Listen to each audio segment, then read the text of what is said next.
This is the story of a 30-year search by U.S. intelligence agencies to perfect mind control. Some of those engaged in that search have agreed to talk about it for the first time. One said, "I think every last one of us felt sorry to attempt this kind of thing. We knew we were crossing the line." The search would be endless. From brothels, an agent says, we learned a lot about human nature in the bedroom, to the mystical rites of a magical mushroom ceremony performed by an Indian shaman, to a Spanish bull ring. The bull has had electrodes implanted in the brain and is controlled by a scientist. There would be victims. Oh, Jess.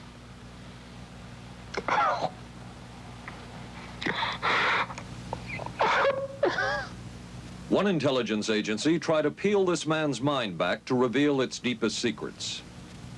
I'll live through it. I'll live through it. This man worked on some of these programs. He would write of his work, "It was fun, fun, fun." This is the story of the search for mind control. ABC News Close-Up, Mission Mind Control. With ABC News correspondent Paul Altmaier. Flight 217, now boarding at 8. Mark? Anne. It's been ages. Can I buy you? Allow me. 2 Michelob Lights. Michelob makes a light beer? Perfect. The good taste of Michelob Light. Don't just compare it to other light beers. Compare it to your regular beer. It's that good. You always did go first class. Your ticket to San Francisco. Thank you. San Francisco? You too? Good taste runs in the family. Mrs. Cooper, I need help. Oh. With all these different dog foods, I don't know what kind to feed him. Dry, soft. Honey, it's not the form, it's the formula. Those are for any dog, young, old, whatever. But Cycle 2 dog food is especially for dogs ages 1 to 7, like mine. The Cycle 2 formula has just what dogs in their active years need to help stay healthy. And happy. With Cycle, I know what to feed him. Now get Cycle 2 in 25-pound bags. We are not professing to tell you the complete story of these activities. We are professing to tell you the complete story that we know. Right. But these records that we've uncovered don't tell the story. They tell pieces of it. This is a story that has been told in bits and pieces. This is an attempt to pull most of it together. We know we don't have the full story. We do, however, have some striking new revelations and insights. The story begins here, just off the nation's front yard, the Mall. The buildings behind me were the headquarters for the World War II Office of Strategic Services. It was here that the first halting steps toward mind control began. The shaper and molder of OSS was General Wild Bill Donovan. He said of his group's work, "We may have made mistakes, but we were not afraid to try things that were never done before." In this anything-goes atmosphere, Donovan appointed this man, Stanley Lovell, a Boston industrialist, to break new ground in many scientific and technical fields. Donovan called Lovell his Dr. Moriarty, after the fiendish professor in Sherlock Holmes. Lovell liked the name and posed for this Saturday Evening Post photo. He later wrote of his OSS job that it was, quote, to stimulate the Peck's bad boy beneath the surface of every American scientist and to say to him, throw all of your normal law-abiding concepts out of the window. Here's a chance to raise merry hell. It was in this atmosphere that the search for mind control began. This bizarre man would be an active participant in that search over the next 2 decades. His name is George White, an OSS captain who had formerly been with the Bureau of Narcotics. In his diary, seen here publicly for the first time, White left a legacy of the darker side of American intelligence work. He received his early OSS training at the British-run school at Oshawa, Canada, the same school where Ian Fleming, the creator of James Bond, was trained. White referred to the school in his diaries as the Oshawa School of Mayhem and Murder. Mike Burke, former OSS colleague of White's and now president of Madison Square Garden Center. Very compelling fella, mysterious fella, almost mystical fella. He was fascinating because you knew something about him, but not enough about him to really get a fix on him. He also knew a great deal about the swifter elements of society, the gamier side of life, and he was very impressive in his technical knowledge of the underworld, so to speak.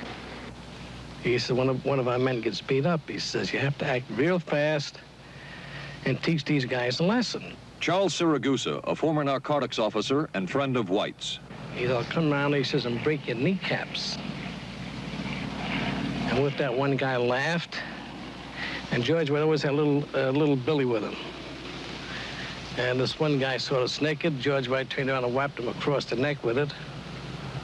Then he picked up a pool stick and started beating everybody up. He made his point. And he made his point. George White was not a man of understatement or subtleties. His boss at OSS, Stanley Lovell, referred to him as deadly and dedicated. In this note from White's diaries, it says, call Lovell regarding TD. TD was a rather transparent cover for Truth Drug. George White worked with the Truth Drug Committee here at St. Elizabeth's Hospital in the nation's capital. They experimented with mescaline, scopolamine, and marijuana on unwitting victims. The committee soon learned there was no easy panacea, no truth drug at this stage. But White and later colleagues would not stop trying. The goal remained the same. As this 1952 CIA memo says, the aim is controlling an individual to the point where he will do our bidding against his will, and even against such fundamental laws of nature as self-preservation.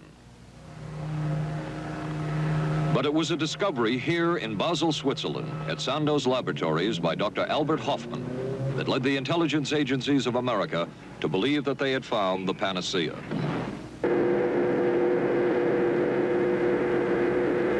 The discovery was lysergic acid diethylamide, LSD. The film that you see is considered by many experts to be the closest illustration of the effects of a hallucinogenic. It was one of the first times that anybody had run into a powerful drug that was different than anything else that they knew anything about. John Gittinger, recently retired chief psychologist for the CIA. This is the first time Gittinger has been interviewed publicly. We could disable a whole city by putting a very small amount on a water supply. After all of these years of us, those of us who are involved in looking for this secret drug, this was the only thing that began to look for the first time like it might be something like that. The CIA's interest in LSD was intense. The worry was that the Russians would get hold of it. Were the Soviets into LSD? I'm going to have to say I'm sure they were, but if you ask me to prove it, I've never seen any direct proof of it. But at one point, intelligence information received from Switzerland said that Sandoz Laboratories was about to put 100 million doses of LSD on the open market. And it caused enough concern within the agency that the United States was prepared to buy the entire supply. However, a slight mistake had been made. The mistake is made public for the first time. I just found out on a new CIA document that there were no such large quantities of LSD on the market. Joan Marks has filed numerous Freedom of Information suits against the CIA and has unearthed much new material.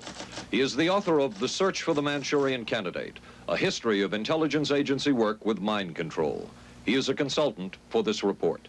What happened is that there was a military attaché in Switzerland, an American officer, who got milligrams and kilograms mixed up. In other words, he made a mistake of thinking 1/1000th of a gram was the same as 1,000 grams, which is a mistake of 1,000,000 times. So when the CIA got the intelligence that there were 100 million doses on the market, in fact, there were 100 doses. The man who would oversee the CIA's research into drugs and most of the agency's behavior programs is this man, Dr. Sidney Gottlieb, a chemist. Dr. Gottlieb declined ABC News' request for an interview. In their never-ending search for the miracle weapon, CIA operatives searched here in the remote mountain areas of southern Mexico for what up to then had been considered a myth, magic mushrooms. They used this man, a part-time chemist for the CIA, to dupe this man, a vice president of a bank, and an amateur mycologist or mushroom expert to try to get to the magic mushrooms and turn them into a drug. But it would be the amateur, R. Gordon Wasson and his colleagues, who would win the race and develop the drug psilocybin from the magic mushrooms. We went into the Mazatec area, far from the highways, remote from Mexico City. There we found that rotten bagasse, as it's called, bagasso, covered with mushrooms. These mushrooms I didn't know, had never seen. They were the sacred mushrooms. Wasson would also discover and record the ancient mystical rites of the mushrooms from a local shaman or magical priestess, Maria Sabina. And we were seeing incredible sights. They would go slowly or they would go fast as I ordained. All your senses are rendered acute. We say that you see visions, you see hallucinations, but that doesn't begin to tell this story. The hallucinations are only part of it. You hear sounds, you smell things. The night was thrilling. Word of Wasson's discovery reached the CIA quickly.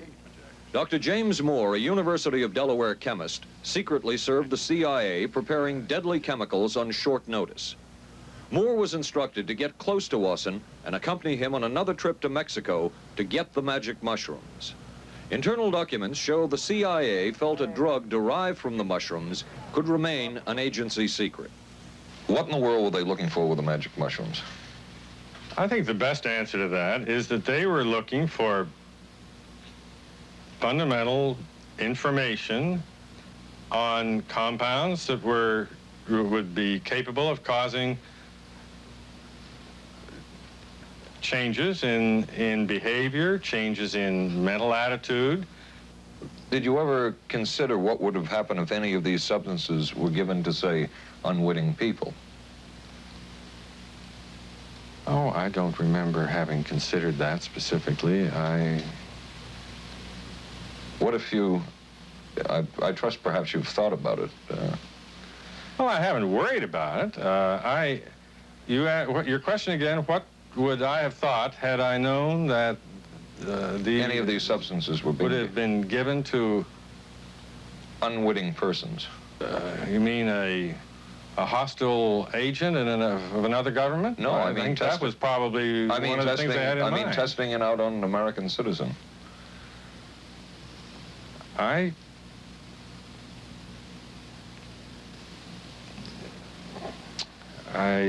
guess I must seem very, very cold-blooded about this, but I don't recall ever having been very much preoccupied with that issue.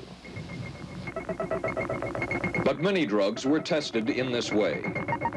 A decision was made at the highest levels of the CIA to do testing on unwitting Americans. As one CIA document says, such testing would be operationally realistic. A former CIA official who worked on these programs describes for the first time how the decision was made. He did not wish to be filmed or recorded. Thus his remarks are read by someone else. I think every last one of us felt sorry to attempt this kind of thing. We knew we were crossing the line.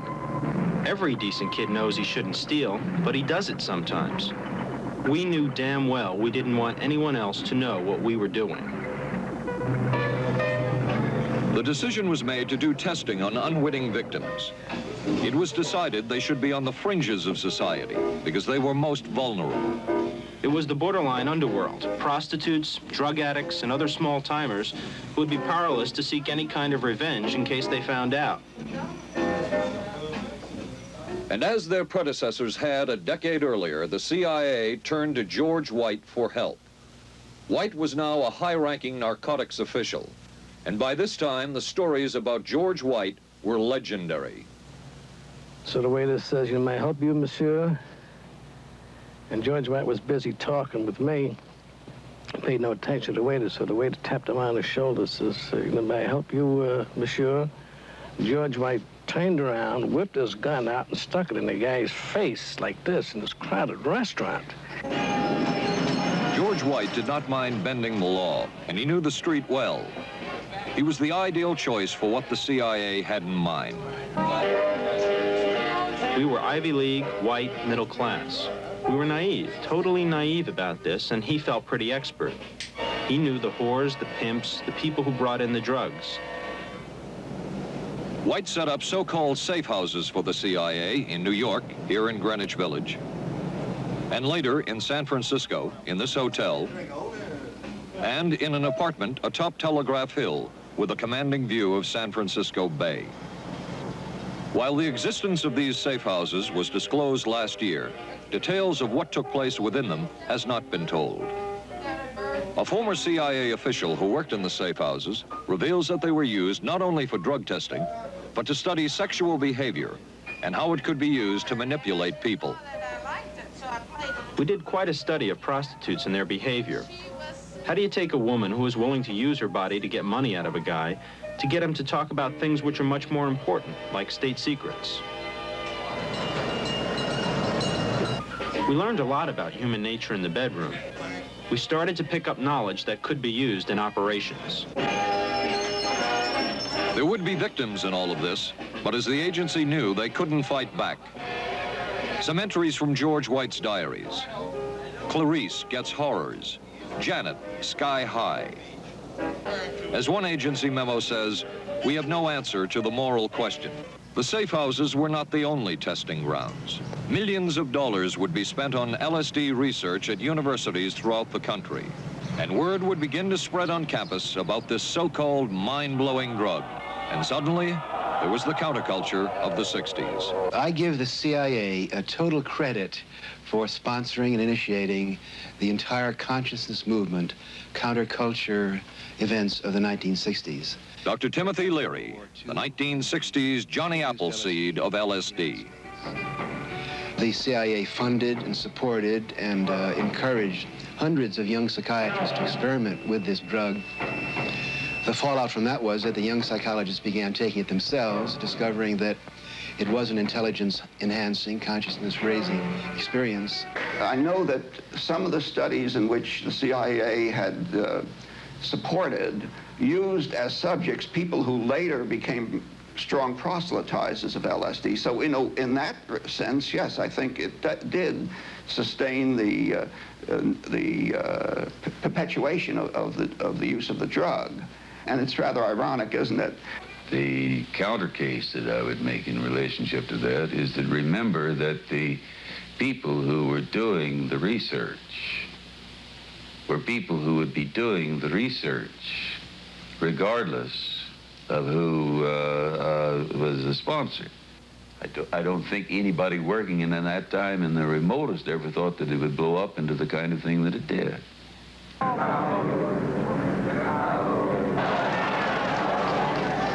History will judge the role of the CIA and other intelligence agencies in unwittingly contributing to the counterculture of the 60s through their intense interest in LSD and other hallucinogenics. But for the moment, at least, the argument can be made that the CIA helped usher in the age of Aquarius.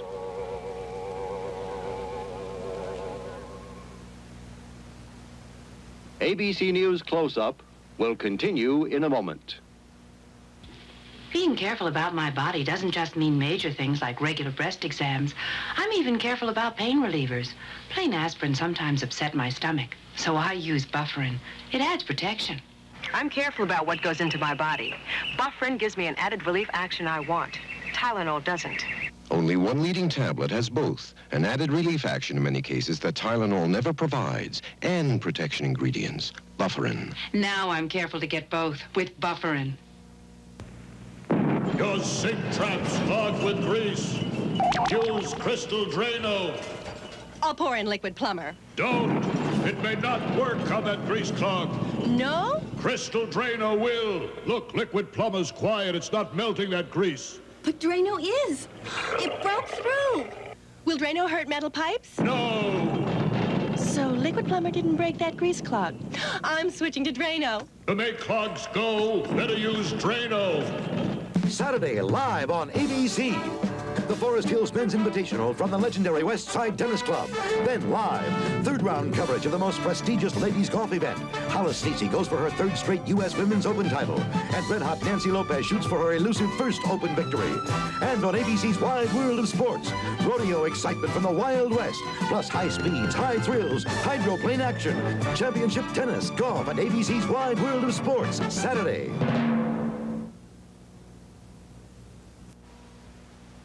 Wednesday on 8 is Enough. We got the buggy fever. The Bradford girls go disco crazy. Hey, hiya, hun.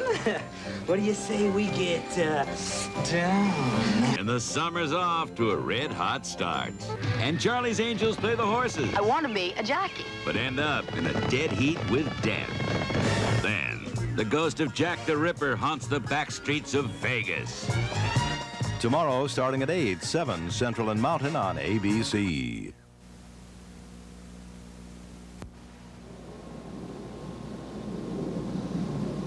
Covering a span of history such as we are in this report, one can get sidetracked by the so-called glamour and mystery of espionage work or by the exotic qualities of some drugs.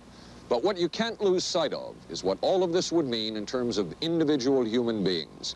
There would be deaths, there would be long-lasting and harmful effects. The best-known case is that of this man, Frank Olson, a chemist employed by the Army Chemical Corps, who in 1953 was slipped LSD unknowingly at a meeting with CIA officials. Shortly after that, Olson went into severe depression. He ended his life at this New York hotel by diving through a shaded closed window in his 10th floor room. Frank Olson was the first known fatality in the CIA's LSD program. Olson left behind a widow, Alice, and 3 children, but it would be years before they learned the real story of his death. Shortly after his suicide, Alice Olson was visited by Dr. Sidney Gottlieb, the man who had administered the drug, and by Robert Lashbrook, his deputy, who was the last person with Frank Olson the night of his death. It was probably to check me out and see whether I was handling myself and handling the situation, whether I was hysterical. And I'm sure they left the house feeling ever so much better because I had been gracious and hospitable to them, so that I must have played right into their hand and made them feel fine. 23 years later, how did you feel about that meeting? My anger was unbelievable at how I had been duped for this length of time, and the anguish which was unnecessary. Anyone who knew during all of those years never told Alice Olson the real story of her husband's death. She would discover it by accident more than 2 decades later. In essence, it was a 22-year-long cover-up. Lyman Kirkpatrick was Inspector General of the CIA at the time of Frank Olson's death. But had not the Olson case occurred within the secret confines of the CIA, would not this case have been a prosecutable case? Perhaps manslaughter? I would think very definitely prosecutable, and certainly from the point of view of of Mr. Olson, why it should probably have been actionable. Frank Olson's suicide slowed down the CIA's testing of LSD and other drugs, but only momentarily. The CIA was not the only government agency interested in the possibilities LSD and other drugs presented for mind control. The Army Chemical Corps first started working with the CIA and then branched off on its own. It too tested drugs on unwitting victims, and a death would result. The case of this man, Harold Blower, a tennis pro, seen here with his daughter Elizabeth, is well known. In 1953, Blower was a private patient at the New York State Psychiatric Institute. He was given 5 injections of a mescaline derivative that was being tested secretly for the Army Chemical Corps. With the 5th injection, Harold Blower died. As with the Olson case, a 22-year cover-up followed, until finally the Army admitted the real details of Blower's death. Since the initial news stories of Harold Blower's death, close to 5,000 documents, previously classified, have been released by the Army and obtained by ABC News. They provide valuable insight into Army activities at the time of Blower's death and where the Army went from there with their own drug testing program. From a previously classified deposition of Dr. James Cattell, who administered the mescaline derivative, on the purpose of the drug testing, to produce symptoms similar to those that you see in schizophrenia. On how much the patient knew about all this. We didn't delineate all the possibilities of what might happen because then you contaminate your experiment. Cattell then relates that he never even knew what drug he had given Harold Blauer because of the secrecy of the Army experiments. We didn't know whether it was dog piss. This was secret. This was a secret. We weren't in on it. We asked Blauer's daughter Elizabeth for her reaction. What? How can anybody react to that? I mean, that is so far from what you'd expect from a human being, never mind a doctor, never mind a professional specialist who's supposed to care about people's minds. It's unbelievable. A suit filed by Elizabeth Barrett against the Army Chemical Corps is now pending in federal court. Other Army experiments continued on mental patients around the country. Work done at the Tulane Medical Center in New Orleans involved several drugs, hallucinogenics, and electrodes implanted in the brain. The chief researcher was Dr. Russell Monroe, now head of the psychiatry department at the University of Maryland. These are various progress reports written by Dr. Monroe and recently obtained by ABC News. From one of the progress reports, a report of a woman who had electrodes implanted in the brain and was then given LSD and other drugs. She became agitated, cried, lapsed into a trance-like state.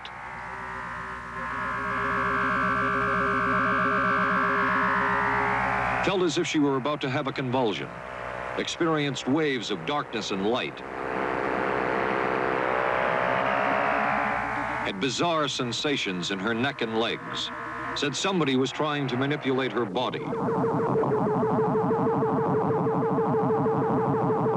At this point, Dr. Monroe wrote that the woman was obviously having paranoid ideas. As a layperson, perhaps you can enlighten me. What therapeutic effect would the type of experiment that I just described have on a patient? Well, the therapeutic effect would be indirect. Was this patient aware that she was being given LSD? Yes, I mean, they were told that they would be given some medication, and they should have... Specifically LSD? Well, we told them, I don't think that they would have even known what LSD was then at the time. They were told that they were going to they would be given some medications which might make them feel worse. Dr. Monroe, what do you think the Army Chemical Corps was looking for in all of this testing?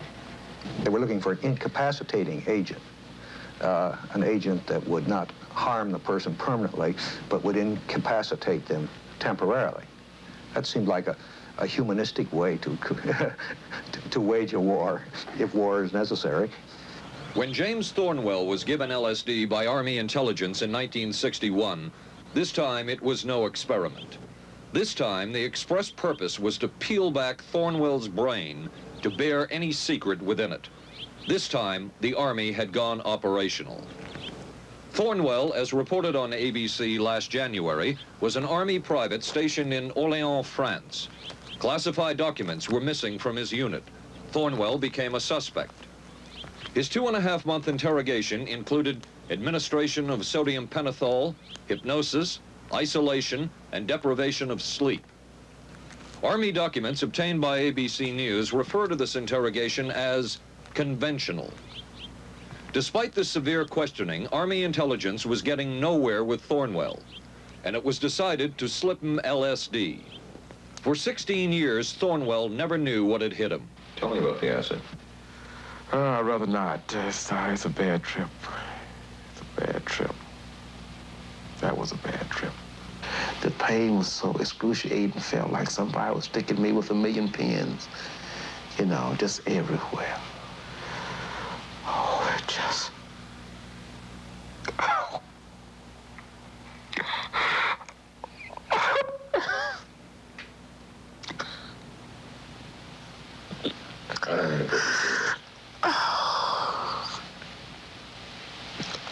Do you want to stop for me?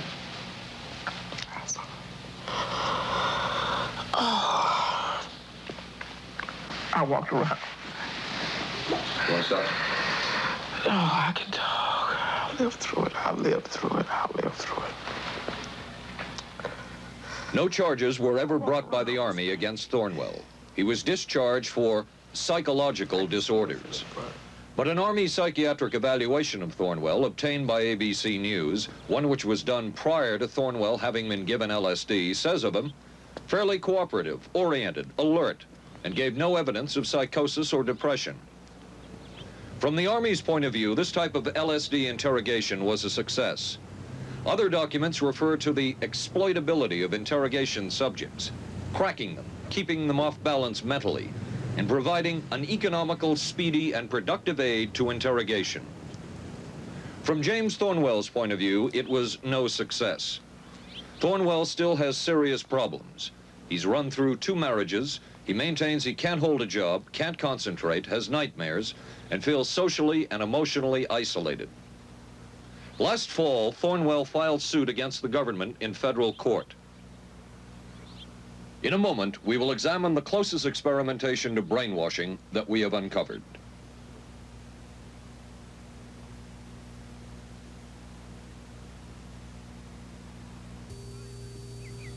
Oh, for crying out loud. Something wrong, Will? You pick up a paper these days, you learn life isn't as simple as it used to be, and neither's food. Is that why you eat grape nut cereal? Yep, you couldn't ask for a simpler cereal. Wheat and barley, vitamins added, no preservatives. Sure looks simple. It's got a natural nutty taste. What's good for breakfast, guys? How about something nice and simple? Grape nuts, the simple cereal.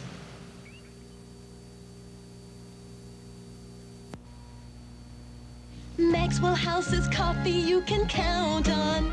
Maxwell House, good to the last drop. Maxwell House is good every time. Maxwell House is good coffee. Good to the last drop. Maxwell House. Maxwell House, coffee you can count on. Always smells good, always tastes good. Always good to the last drop. Maxwell House is good news. Good to the last drop. Maxwell House. ABC News Close-Up will continue in a moment. Special baseball. The Yankees take on the Angels Friday night on ABC. This is a heavy-duty stick-up, and this is a good place for it. New heavy-duty stick-ups from Airwick for small places with big odors.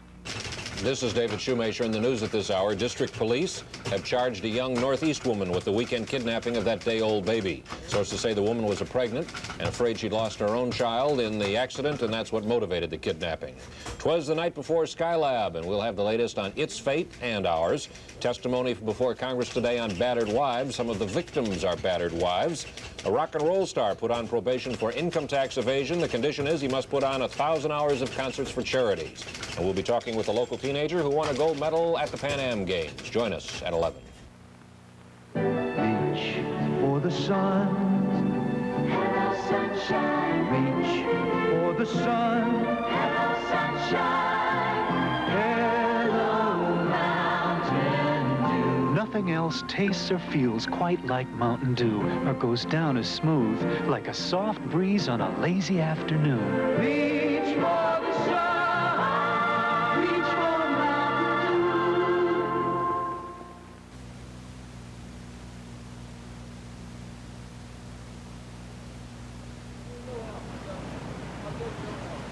By far, the most chilling experiments we have uncovered took place at this Gothic estate called Ravenscrag, halfway up Mount Royal in Montreal. It houses the Allen Memorial Institute of Psychiatry of McGill University. It was here that the CIA funded a series of experiments, severe experiments. The work was done by the Institute's then director, Dr. Ewan Cameron. It is the closest experimentation to brainwashing yet disclosed. His work, unprecedented in psychiatry, consisted of 3 areas which he called sleep therapy, psychic driving, and the ultimate depatterning. Dr. Maurice Dongier, current head of the Allen Memorial Institute. In his psychic driving, so-called type of therapy, he would give the patient intensive electric treatment in order to make the patient regress deeply, become forgetful. and then he would attempt to implant new ideas in the mind of the patient. Now, to a layman, it would appear that Dr. Cameron was trying to take the slate and wipe it clean, the slate being the mind. In other words, brainwashing. Exactly, that's a very good comparison. Brainwashing. Yes, to that. Val Orlico of Winnipeg, Canada, the wife of a member of the Canadian Parliament, was a patient of Dr. Cameron's. She entered the Allen Memorial Institute because of severe depression. She describes for the first time publicly the LSD therapy and psychic driving treatment that she was given by Dr. Cameron. And then the drug began to take hold very rapidly because it was an IV injection. And things became very furry and very frightening, and had a lot of sensations that it's very difficult to recall. Nobody explained it to me. Nobody ever asked me if I was willing to do it or anything. He had this feeling that he would be able to get through the resistance of illness and to reach deep changes very quickly. Did he? I don't think that when you look at that in retrospect, the hopes that he had have been in any way fulfilled. But Cameron would plunge on. The next step was what he called psychic driving. This involved almost endless tape-recorded messages and more drugs for the patient. Cameron wrote that this was the way to make direct control changes in personality. I thought this was the coldest and most impersonal treatment that anybody could give to anybody in the world.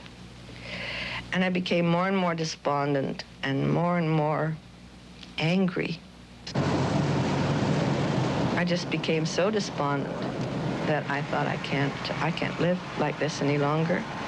And I thought I would just go out and throw myself underneath the cars on McGregor. I stood on the curb of that street and I stood there and I thought, okay, go. Okay, go. And then I thought, what if you're not killed? What if you're just maimed? What if you don't die and you live and you can't even talk anymore? And I couldn't do it.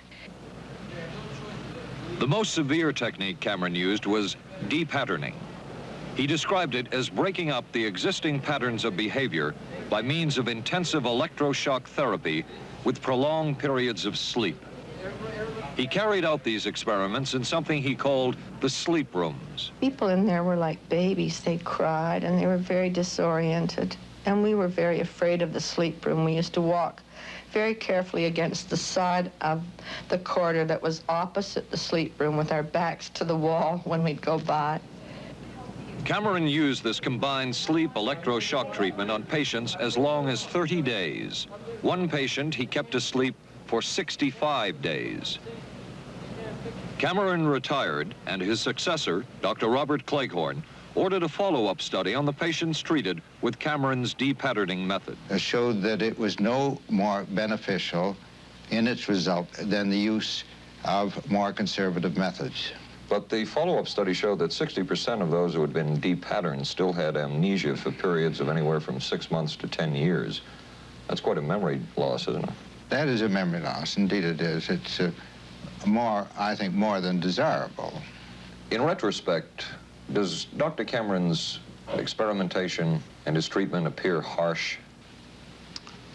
I would say yes. I mean, this forceful type of approach that I was describing to you is definitely, it can be said that it's harsh.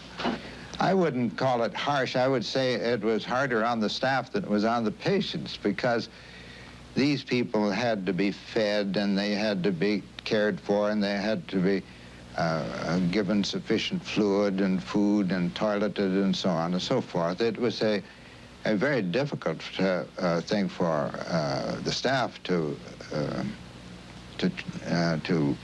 follow these patients properly and see that they did well. Well, I'm glad he was concerned for the staff. But damn it all, I wouldn't.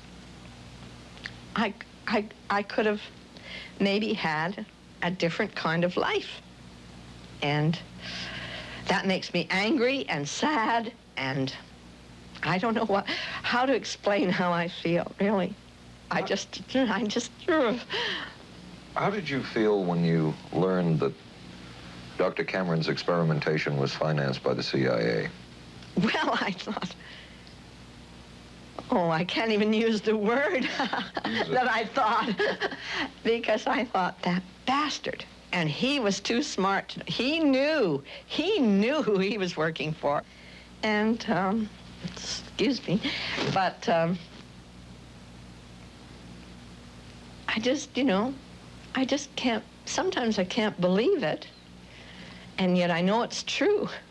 If you had the opportunity to say something to the people at the Central Intelligence Agency who financed this study, what would you say? I realize the CIA is a very important organization and they have a very important job to do. But God, it surely doesn't have to be done on people who are totally incapable of knowing what's happening or having any defense against it. And I can't imagine the mentality of people who would do this. I just can't. As for Dr. Cameron, he died in 1966 while mountain climbing. A colleague wrote of Cameron, "For him, the ends justified the means. And when one is dealing with the waste of human potential, it is easy to adopt this stance." Dr. Cameron seemed ideally suited for what the CIA had in mind.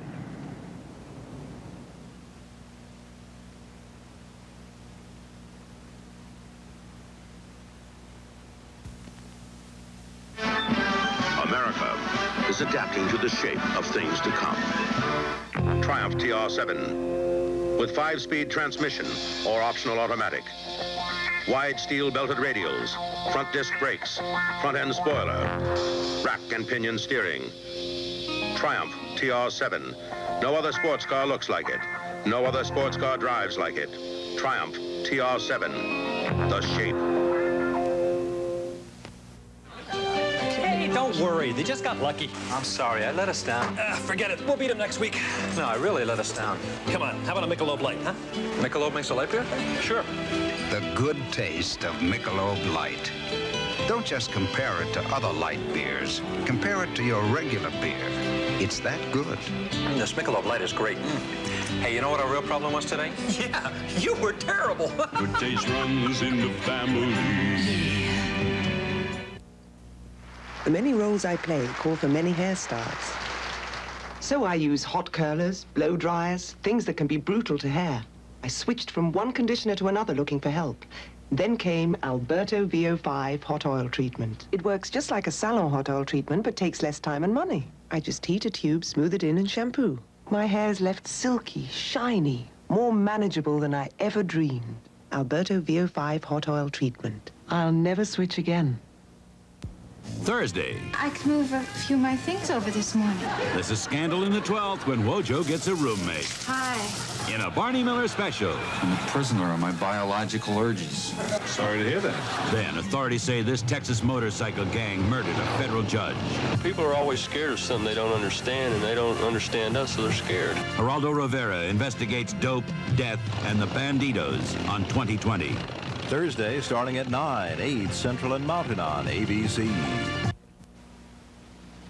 It was the Cold War, and especially the trial of Joseph Cardinal Mindszenty, who was forced to testify in a Hungarian court that he was a spy. And then later, the Korean War, with the coerced and mainly fraudulent confessions of American servicemen. My information took place on the... that would spark intense interest in intelligence circles about brainwashing. The CIA secretly commissioned a study of communist brainwashing methods at the Cornell University Medical Center. A leader of that study was Dr. Lawrence Hinkle. He explains first the Russian method of controlling and breaking a person. Absolutely isolated from everyone else, with one man whose job it is to get you to write the extent to which you are a criminal. In this setting, you can get people to do most anything, do you see? Because you don't have to lay a hand on them. And by the time you get through and you go up before the judge, the fellow says, were you a spy? He says, yes, I was a spy. The Chinese never really had this kind of a state police system. They would get him in, and all this fellow does is ask you to write, rewrite, and talk to him about your whole life. Graduated from pilot training in 1949. While the purpose of the study was to find out about communist brainwashing techniques, CIA documents show that the agency was interested in developing mind control methods of its own to precondition and control Chinese living in this country to be sent back to their homeland as CIA agents. What do you think they were looking for? Well, I think they weren't looking for agents or anything like that. Yet the agency's perception of the work you were doing, in CIA documents we have examined, it says that the project that was being done here, they intended to use everything learned about the new agents to induce them to, quote, to perform acts of a complex, purposeful nature. Yeah, but that was the never effects done. of which may be out of keeping with the individual's previous That sort behavior. of thing was never done. Those people were not, that was, when they first came here, the first people they sent up to see us, you see, were operational type people from the CIA with some rather wild ideas. Okay, this is their perception of it, if I could just continue. No, it wasn't their perception of it either. No, it wasn't. Dangerous to his being, contrary to any previous consciously expressed intentions and interests, contrary to the good of the individual, and subversive to the goals for which he is consciously working. I understand all this talk. But the situation was, you see, those things were never done because of wise people on both sides. We were not able to do this nor interested in it. They were, though. Some of the low-level people were, but the high-level people were not, to tell you the truth. But documents clearly show that the CIA was attempting to develop agents over whom they had as much control as possible. Agents who would perform tasks contrary to their own good. Normally conditioned American who's been trained to kill and then to have no memory of having killed. His brain has not only been washed, as they say, it has been dry cleaned. Is a Manchurian candidate, controlled by others to do things against his will, possible? It was a remarkable film because, as far as I'm concerned, it made something totally impossible seem absolutely credible. I would say the answer is yes, but there are many qualifications to that. Dr. Milton Klein, a psychologist, a clinical and experimental hypnotist, and unpaid consultant to the CIA. The qualifications would be the subject selected to produce the kind of behavior that you wish, the amount of time, the procedures that are utilized, and the motivations of the people who are designing, executing, and administering the procedures. You're asking whether an individual can be, under hypnosis, influenced, coerced, persuaded, shaped to perform an antisocial act, or a destructive act, or an act of violence. My answer would be yes. Captain Marco, will you be good enough to lend Raymond your pistol, please? Yes, ma'am.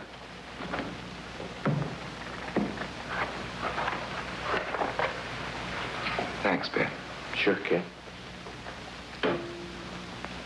Shoot Bobby Raymond. Through the forehead. Yes, ma'am.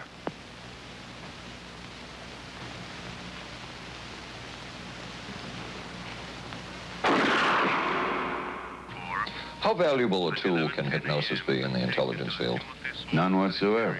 It has absolutely no use because nobody's ever been able to do that I know of, do it in an operationally feasible way. I'm not in any way saying that hypnosis doesn't take place. I'm not saying there's nothing to it. I would say that most government agencies concerned with intelligence operations have been looking to hypnosis as a tool for a variety of purposes, one of which is to carry out and to execute certain intelligence operations on a basis where they would not have to rely completely on some of their own emotional reactions. Actually, would that entail murder? It could, if you consider that an act of killing someone under circumstances of war is murder. I think one has to define what that means. Under circumstances of peace? Under circumstances of peace, it would be murder. Another former CIA agent says that Fidel Castro at one time was considered as a possible target for a Manchurian candidate. Castro was naturally our discussion point. Could you get somebody gung-ho enough that they would go in and get him? But if you have 100% control of a guy, you have 100% dependency. If something happens and you haven't programmed it in, you've got a problem. So in the end, it was decided that a Manchurian candidate was not feasible. But the search for mind control continued. But could the mind be controlled? Perhaps not. But is human behavior predictable? In this area, the CIA did make a significant breakthrough. A personality assessment system designed by the agency's chief psychologist, John Gittinger. It comes close to being able to predict how humans will behave. It's really a descriptive system, an attempt to try to describe personality in a relatively systematic way so that hopefully you can get some kind of an idea to predict what the behavior between different kinds of individuals. Gittinger's system had many uses in intelligence work. One was to draw personality portraits of world leaders. Using Gittinger's system, the agency concluded the Shah of Iran is a brilliant but dangerous megalomaniac whose basic problems resulted from an overbearing father. And there were other applications. Your assessment staff played a key role in helping other governments pick their police intelligence agencies, including, we've learned, the Korean CIA, Uruguayan National Police. Can you tell us about this? No. Author John Marks. The former #2 CIA man in Uruguay told me how in 1966, John Gittinger and an assistant traveled down to Uruguay and gave the tests in order to select members of the Uruguayan intelligence service. A psychologist who used to work for the CIA told me in 1961 he personally traveled to South Korea as part of an American CIA effort to set up the Korean CIA and to give the personality tests to candidates for the Korean CIA to choose the best man for their secret police.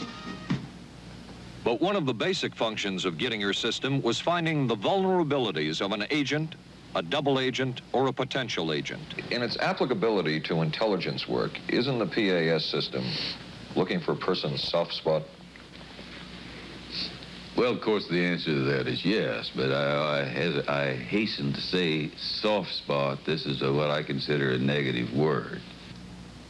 Of the hundreds of behavioral projects undertaken by the CIA, Gittinger's appears to have been one of the more successful and more conventional. Other experiments were not as conventional. Neurophysicist Dr. Jose Delgado was financed by the Office of Naval Research. In this experiment, the bull is sedated. Electrodes are implanted in its brain. Delgado transmits an electronic impulse to the center of the bull's brain. Delgado has remote control of the animal. Recently released CIA documents refer to the feasibility of remote control of animals and that special investigations will be conducted toward the application of selected elements of these techniques to man. Other areas were examined through the 60s and 70s. Brain surgery, psychosurgery, creation of amnesia, parapsychology, manipulation of genes. Even though past and present CIA officials have indicated this kind of work ended in 1963. And one of those who took part in these programs. Thank you, sir. In 1977, a Senate subcommittee heard testimony from many of them, but the testimony was not that revealing. According to one of them, they agreed amongst themselves to keep the inquiry within bounds that would satisfy the committee. Former narcotics officer Charles Siragusa says that he was asked to limit his testimony by the man he reported to at the CIA. He wanted me not to say anything. To perjure yourself. That's right. Well, either that, I'd have to perjure myself or take the Fifth Amendment. And I'm not about to take the Fifth Amendment for anybody. Okay. Former CIA chemist Robert Lashbrook testified he had no first-hand knowledge of the agency-run safe houses when, in fact, he supervised one of them. There was very little. And according to George White's diaries, was at a safe house when White conducted what he called an LSD surprise experiment. Dr. Sidney Gottlieb, whom we recently filmed near his California home, oversaw many of the CIA behavioral programs. He retired in 1973 and destroyed the records of this work. In sort of a valedictory letter, Dr. Gottlieb wrote that he and his colleagues had been able to maintain contact with the leading edge of developments in the field of biological and chemical control of human behavior. Dr. Gottlieb also testified before the Senate subcommittee, but from an anteroom where he could not be filmed because of what his lawyer termed health and cardiac problems. Dr. Gottlieb declined ABC News' request for an interview. And what of George White, the man who helped the agency in so many of its programs? He would retire here to Stinson Beach, California. And shortly before his death, he wrote to his boss at the CIA, Dr. Sidney Gottlieb, and summed up his career by saying, "It was fun, fun, fun. Where else could a red-blooded American boy lie, kill, and cheat, steal, deceive, rape, and pillage with the sanction and blessing of the All-Highest?" Has mind control been achieved? From all of the available evidence, it appears doubtful. The human will has prevailed up to this point. But as we have seen, work is continuing in this field, work that we still don't know very much about.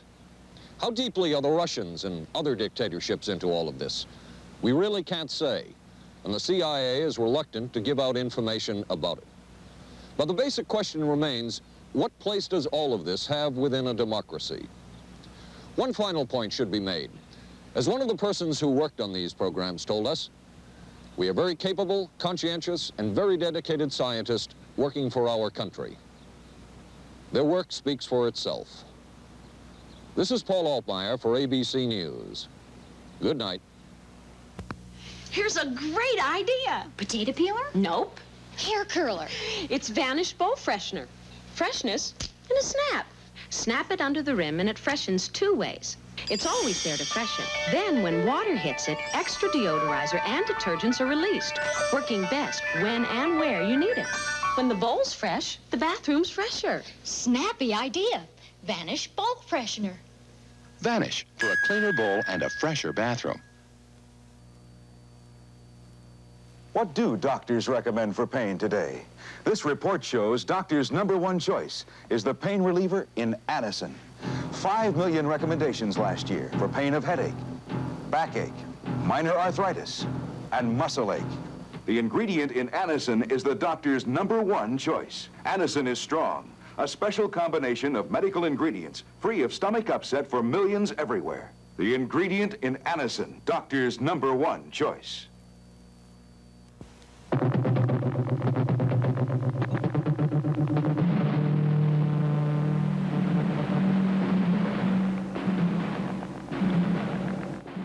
Stay tuned for local news next. Then live from the Johnson Space Center in Houston, ABC News will track the approach of Skylab as it nears re-entry. Skylab, the final hours. Right after Twiggy and Dirk Benedict of Battlestar Galactica star in I Want Her Dead on the Tuesday Movie of the Week tonight on ABC.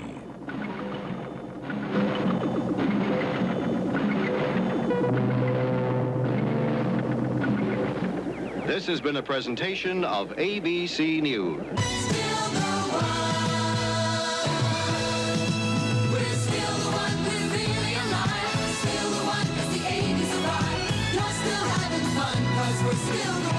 Still the one, ABC.